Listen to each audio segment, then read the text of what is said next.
House members hold a hearing this afternoon on gasoline price gouging and oil company profits.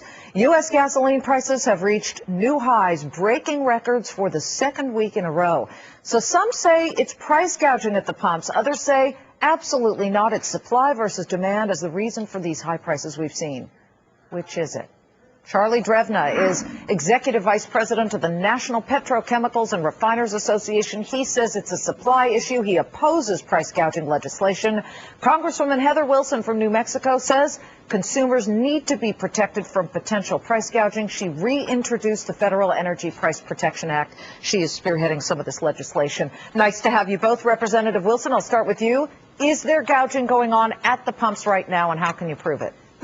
The point is we don't know, because currently the Federal Trade Commission has no authority to investigate price gouging. They can only investigate collusion between companies, so they don't even have the authority to check. But surely you suspected enough that you would put forth legislation. I actually introduced this legislation originally when people were fleeing a hurricane off the Gulf Coast and people were charging them $5 a gallon for gas.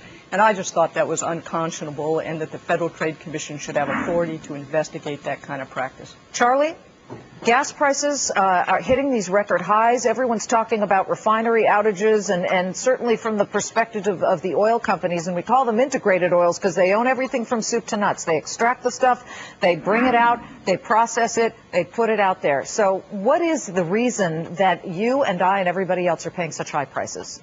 Well, first of all, I'd like to comment on the Congresswoman's price gouging legislation.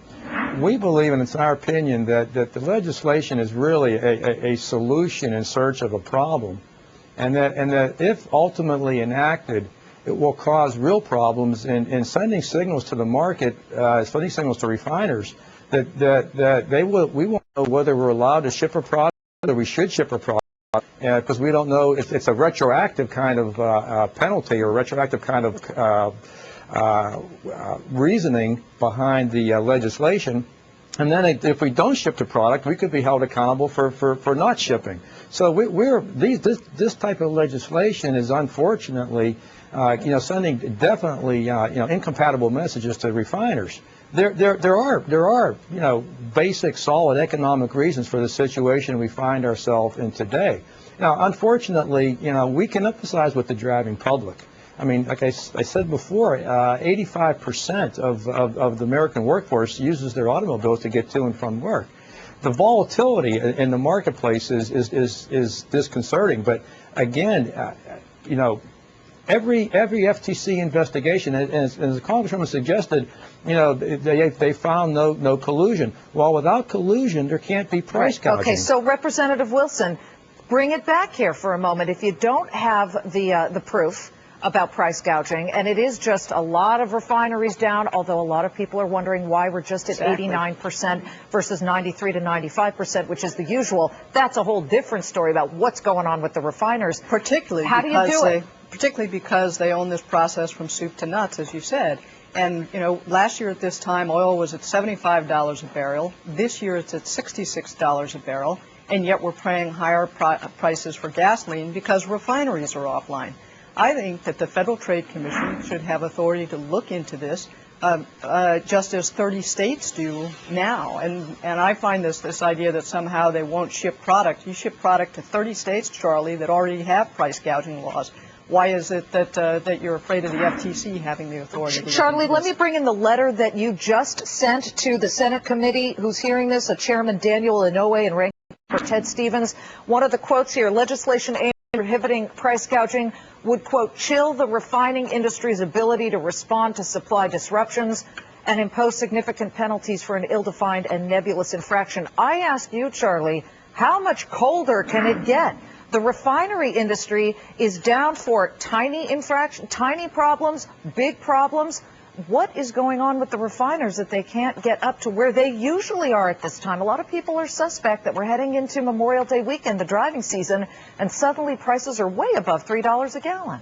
Well, again, we don't set the prices. The marketplace sets the prices. But refineries, we are running full out where we can. No, you're not. You're at 89%. Well, I could tell you on that score, during the summertime driving season, we're running at 95, 96%, because we have to make more gasoline than other refined products, and we have to run refineries at that level.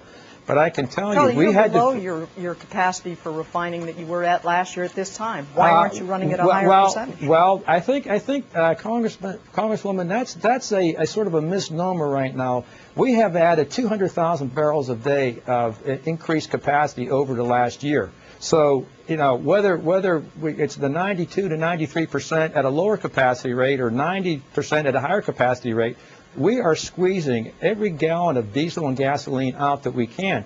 Now, you have to recall that after the devastation caused by Katrina and Rita, we were asked by Congress and by the President to keep the other refineries running, to delay maintenance on those facilities, which we did. But you can't do that forever, and we cannot put the health and safety of our employees or bend or break environmental rules. We simply won't do that. So, Representative Wilson, final note here. What about the whole concept, let the free market take it and run with it?